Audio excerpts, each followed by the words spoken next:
It's a wise man who said, you don't have to learn from your own mistakes, you can learn from other people's mistakes. So allow me to be that wise man today and share with you some of my biggest lessons since moving to the UK and since moving abroad. My birthday is approaching and I've been thinking about the lessons I learned. And I thought the best thing to do would be to share them with you. Some of them are from everyday things that we see, everyday experiences, but then you learn really profound lessons. So stay with me to the end. I'm going to be sharing 5 lessons. Thank you for the love. Thank you to everyone who has subscribed. And if you have not subscribed, please don't be like that. Take a moment, subscribe, and let's get into today's lessons. First lesson I have learned that I want to tell you today, you need to define what success is for you. Maybe you've heard this before, but really you need to define what success means for you.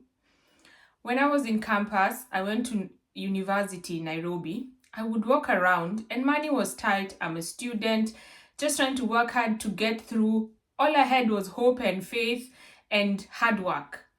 And I would walk around sometimes in the city center and look at people driving in traffic and think, my goodness, how much money all these people have to even afford to drive in the city. Me being the village girl, I come from a small village called Chepsaita, so I always see myself as a village girl. And I would look at these people driving and think, oh my goodness, how much money they have to afford to even drive, and some driving big cars. And you could say at that point, for me, success was finish campus, get a good job, get some money, get a car.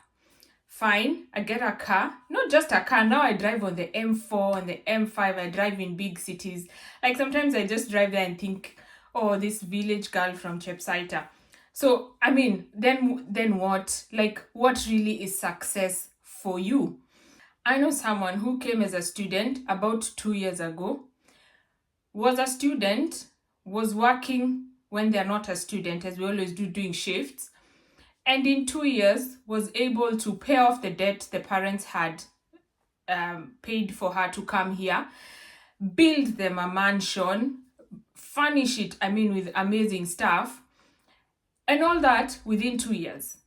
If you live abroad, you know what that takes as a student. Like, I can't begin to imagine the kind of life she lived, the kind of conditions she lived under, the amount of work and the number of shifts she had to do, like just the amount of sacrifice to do that, to be able to do that in 2 years and also be a student and finish your studies. But then, if that's the goal, if that is success to you, if that is what success was for her, it's different for me and different for someone else coming here, then fine, that is success for you. But you need to define what is success for you. Fine, you've come here. It's those things, you want the job, you want the scholarship, you want the studies, but then what is, you've gotten it, you're here. Now what is success? I'm just drawing a parallel with home. Driving a car, living in a nice house, those are things you can easily do here. Like, that's not, I would say that's not something to strive for. You can buy a house easily. You can buy with a mortgage. You can afford the fine things in life. And if you can't afford, you can buy credit. You can get credit easily and pay for them with your credit card. You can go on holiday, like buy now, pay later holidays.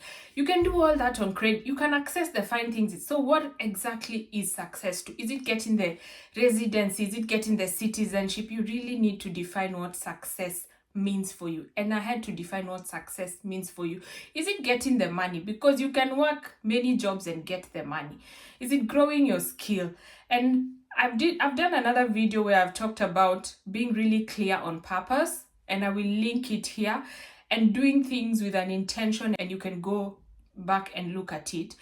But you really need to define what success is for you. If you ask me, most of the time that success is intrinsic. You really need to define what that is. It goes beyond the material. It goes beyond the things we want to acquire. One of the things that is success for me is being able to help, being able to be a voice of encouragement, being able to help someone navigate their life here when they land here.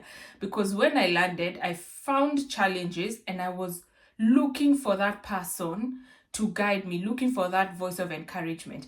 And that's how this channel was born. So me being here is for me a journey of success. The other thing I've realized about success here, it's a journey, it's not a destination. And I think that applies everywhere. It's a journey. So you need to define what that is and begin to live that successful life step by step, enjoying the journey. So me being here, being able to share, being able to encourage someone, and I hope you can come here and feel encouraged and feel like you found some useful tips, found information, were educated, sometimes maybe entertained, and we move on. And remember, it's a journey. It's not a destination. You get that citizenship. And then what?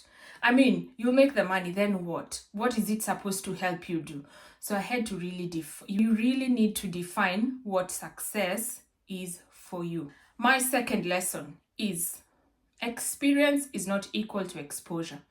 I saw someone share this on Instagram on some of the lessons they learned since moving abroad, and this one resonated. I don't know if it resonates with you. Let me know in the comments. Experience is not equal to exposure. You can be experienced in a place. You can have experience of a place and not be exposed to it. You can be here and live and work and not experience everything else that's happening around, and not be exposed to everything, and not have your mind opened, because exposure opens your mind, gives you new vision, gives you new insights. You can be here, live, work, study, and not have your mind open because of where you spend your time, how you spend your time, because you don't give yourself the chance to experience the place. Celine Dion, in her documentary on Netflix, actually was asked, she's traveled all around the world, what's the one place that's her favorite place? Her answer struck me. She said, you know what? I went on all those tours, I traveled, but I never saw it. I never saw it. I mean, with all her success, all the tours, all the money, all the talent, it's so sad. She's like, I never saw it, and she was very honest. She didn't see it because she was too busy. She was too busy in the grind. She was too busy focused on other things. I mean, I guess her mind was not in that place, but it's sad that she was not able to experience it. So experience your life abroad. Visit different cities. Visit the historical places. Visit the world wonders. Tour Europe. Tour the US. Every benefit that it gives you to be here, that you can travel and go and see, go and see. Do the same for your children, because then you're opening their eyes at a really, really young age. If you have the opportunity to have your family also come and experience that, let them come and be exposed and experience it. It's an amazing. Number 3, I'm sure we have all experienced some form of racism, whether systemic racism or overt racism. But here's what I've learned. The person who's racist, the racist person, it's more an issue of them than an issue of you. It's highly unlikely that someone who is exposed, someone who's traveled, someone who's experienced different cultures, who's experienced Africa, will be racist. We have a few examples. We know some leaders, we know like prominent people who are still like racist despite what you think they should know better. Leave that aside. But anybody who's being overtly racist, it's just a reflection of their ignorance, of their primitivity, more than it is a reflection of you. Some of these people do not even know how Africa looks, do not even know if it's a country or many countries. They've never traveled. This is the life, all the life they know. They went to school here, they've stayed in that town, they've stayed in that city. They've never gone anywhere. They know nothing. So when they see someone of a different color, they're like, really? And that's mostly the kind of people you will find projecting racism. Insecure people, honestly. So when they see you with your talents, with your abilities, with your skills, they are taken aback. And sometimes the only reaction they have is to try and put you down because of the color of your skin. So it's more a reflection of them than a reflection of you. And I hope that helps you to keep your head high. I've experienced 1 or 2 incidences, and it's like, it's more of you. It's not me. So that's one thing I've learned about racism. People who've travel, people who are exposed, people who've lived in different cultures, and especially if you meet people who've like traveled out of the UK, traveled out of their home country, and have had to live in a different place, they really understand the challenges. They'll embrace you. You'll be friends. You'll be able to get on with it and get on together. And that's why you'll also be very drawn to other immigrants here, whether of different origins, because you understand the challenges that you all go through together. The fourth one, you will find friendships in the most unlikely places. Embrace it. I always say when you're living abroad, you have to have a big heart. You have to have open arms, because you'll meet people from all walks of life. You'll meet people with different views, different ways of life. Like you meet different people. So just have an open heart and understand these people. Try to be in their shoes. Just try and understand them. You'll find interesting bits in there. So in making friendships, I have learned that I'll find friendships in the most unlikely places. Let me tell you, the people I can call, like my friends, people I consider friends, people who we've grown close, much, much older than me. Much, much older than me. Honestly, in their 50s, 60s, 70s. And the friendships are so beautiful.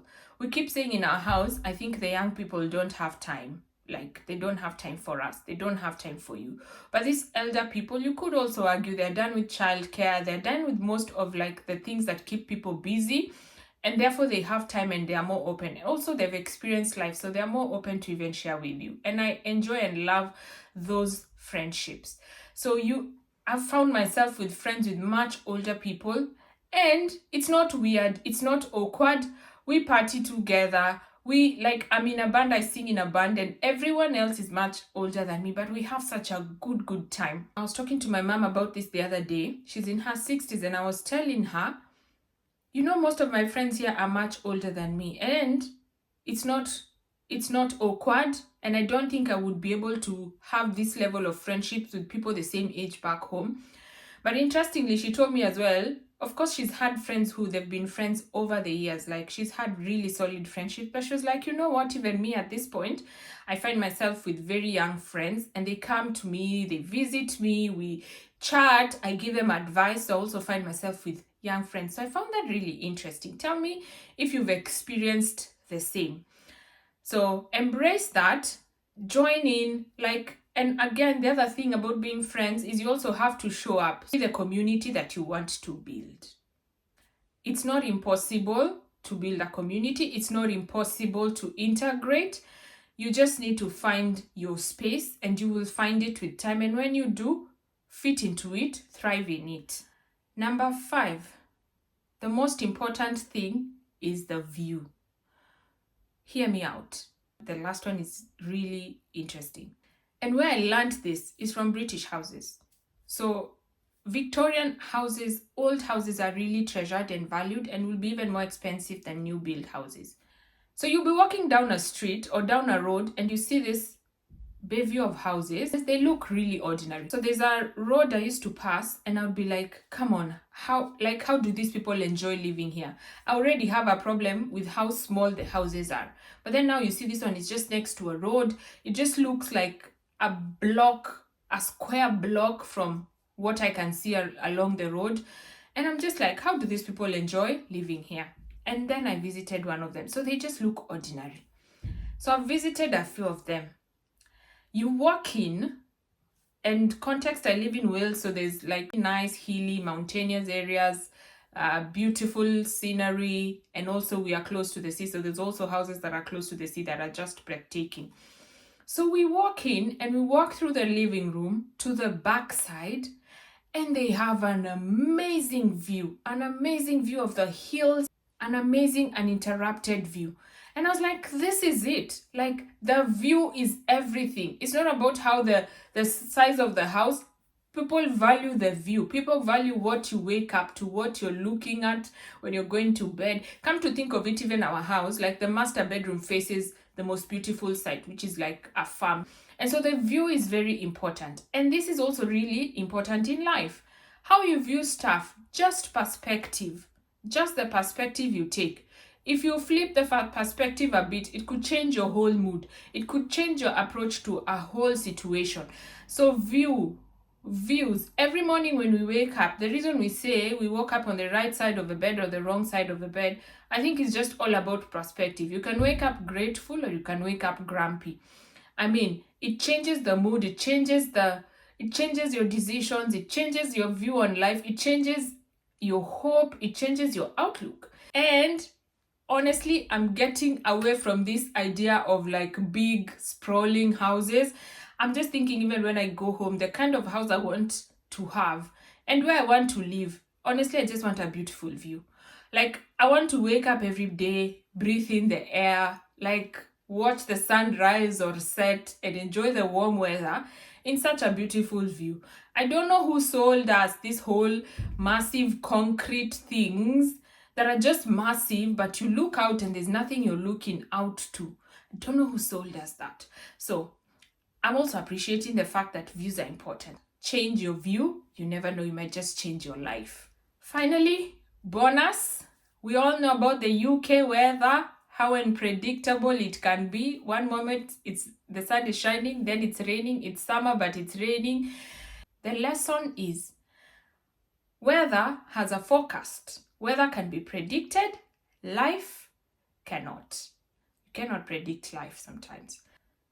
Sometimes it seems dark, but the light is just at the end of a tunnel. Sometimes it seems good, but the rain is just about to come. But it's all a mix. There's rain, there's sun, the seasons change. It will be fine. Thank you for watching. Thank you for subscribing. Let me know in the comments what you have learned since moving abroad or what you have learned in your life transitions. I always love hearing from you. And if you have not subscribed, please hit the subscribe button.